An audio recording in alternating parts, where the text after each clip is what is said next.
Well, organisations suffer from lack of personal relationships. You don't know the leaders, not personally, in the large organisation. Most of the members do not know the leaders. So there isn't that personal relationship of trust. We don't have the assurance, we have to take it on faith, that these people are well-intentioned from our point of view. And of course, we may get all sorts of information that conflicts with that. And instead of overriding that, we go along with it. In a personal situation, we say, well, either I know that not to be true because I know the chap, I have more reliable information than what you're giving me. You know, the conspiracy theory is what you're giving me, perhaps, or what we've labelled as conspiracy theory. And, or alternatively,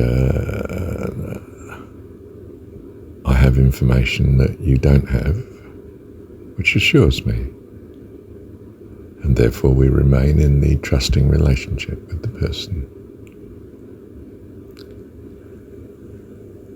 In an organisation that's very big, we don't have that personal relationship. We only have the information that's coming to us from a variety of sources.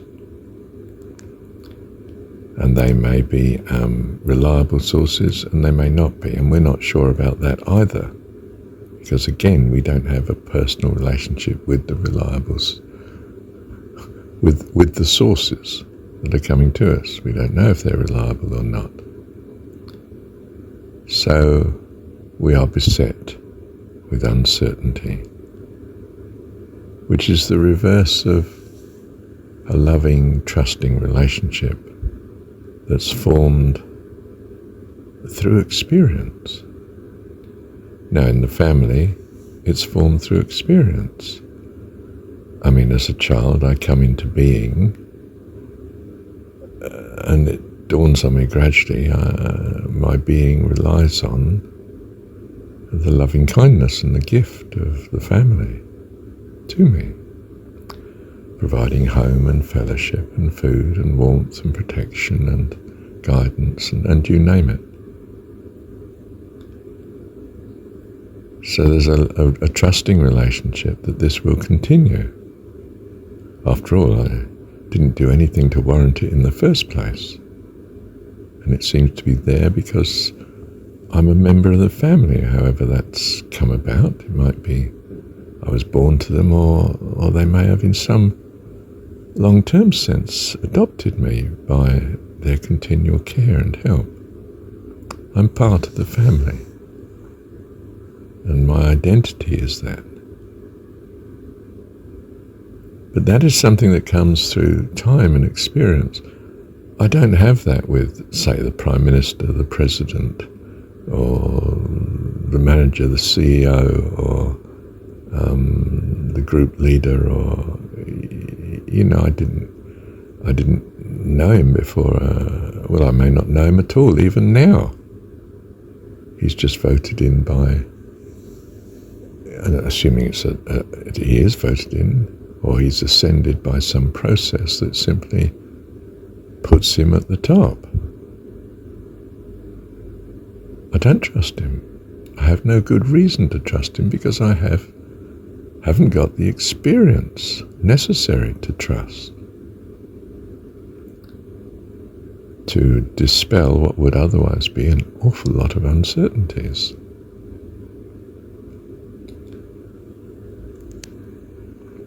And it is this uncertainty that's forever chipping away at the reputation of the leader that can result in destroying him, having him removed, replaced, albeit in a nice civilized way. We simply, his term of office finished and we didn't vote him in again, we voted in someone else. So you could say we are unfaithful to the leader. Well, of course, we didn't have the faith in the first place. We simply had a selection process that chose him as a leader, presented as the best choice given our abounding ignorance. I mean, some people may know him very well at the top, but they may be choosing him because it's a strategic advantage in some long-run hope they have of, for instance, becoming the leader themselves, or simply remaining in some privileged position in the organization. And we don't know. We just don't know, because we don't know them either. You know, if he's selected, for instance, by the board or by the members of parliament, say, I don't truly know. Most of us don't know the members of parliament. Not in a personal, long-going experience context. Only that he called, and he's seems a friendly enough chap, and he said the right things, but of course he's a master at saying the right things. He's a politician, isn't he? That can be all things to all people, if at all possible. It gets me voted further on. So, we have created a world that its organizations are fantastic in what they bring about. Our technological progress and its innovation, our materialism. It's fantastic in what organizations have created. But they are not the perfection of human relationships. They are perfection, well, I don't know if it's perfection, but they are, let's say, for argument's sake, they're a perfection of an organizational world, in that it works and it functions, and it more or less, better than any other organization, better than a disorganization world, achieves the standard of living and protection and provision that we greatly value. So that we can say that even bad government is better than no government. No government puts us at the mercy of the wild, which, you study any creature, is not the way you wish to go. You'd rather have civilization around you. So civilization amounts to a progress of organizational structure. And the organizational structure is not the epitome of personal relationship. Now, what we do in religion is something quite extraordinary. We short-circuit this and say, yes, but the ultimate is a God who's so all-powerful, all-knowing, and all-loving that we can have a personal relationship, all of us, n trillion, trillion, trillion to the power trillion, trillion, whatever number of life forms there are. His ability and loving kindness is up to relating to us from the beginning of our existence, if there is a beginning to it, from eternity to eternity, a relationship with us, where he loves us and we come to love him as this reality dawns on us. Is it a reality? It's a belief. And it's a belief that seems to have astonishing consequences. We find that when people enter into this sort of belief, as in exampled in the Christian religion, you can turn from being an arch enemy of society to being a wonderful person, an absolute saint. You can recover from the most appalling addictions and habits to being a simply wonderful person. Almost in an instant, in what we call a conversion, or being born again, or being converted, okay. Transformed. By what? Well, by, it seems, a change in understanding, a flash of understanding, enlightenment, a way of seeing things that you didn't see it that way before, and it changes your whole personhood, your whole personality, your ways, your addictions fall away, and you quite simply, in human terms, become a wonderful person to know. And before, you were just terrible on all accounts. Well, perhaps you haven't come across those conversions, but if you're in Pentecostal evangelical outreach circles, you come across it quite a lot, and you treasure every one, I can tell you. So, let me pause and review this.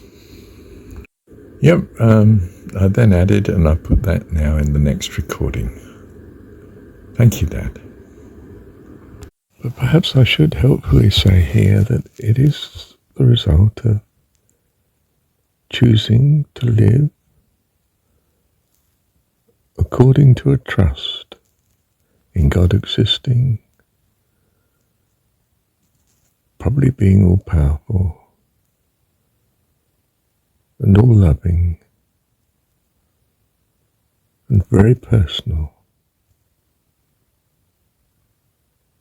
with every one of us, everyone, every life in this creation, in all creations. And then just seeing how life is transformed in consequence.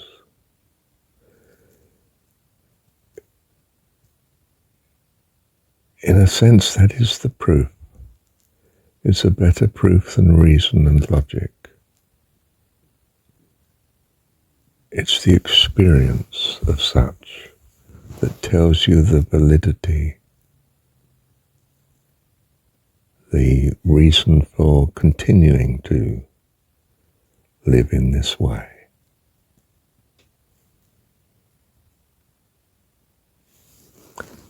And as I said, an extremely helpful way, a facility of achieving this is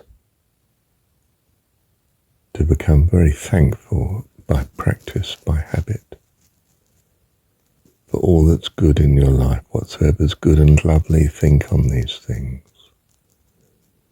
You will be so appreciative, you want God to exist to thank Him for it. And this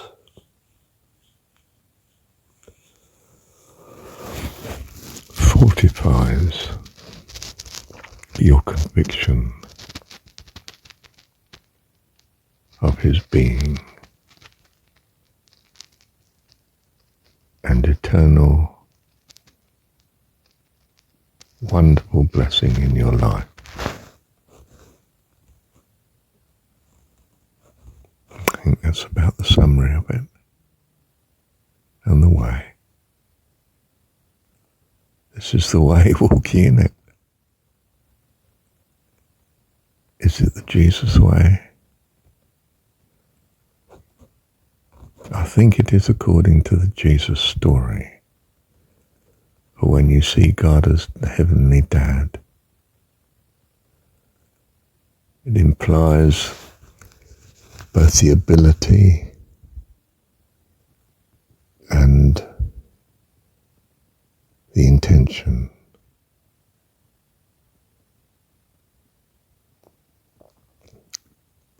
Foundational to God's love and care of you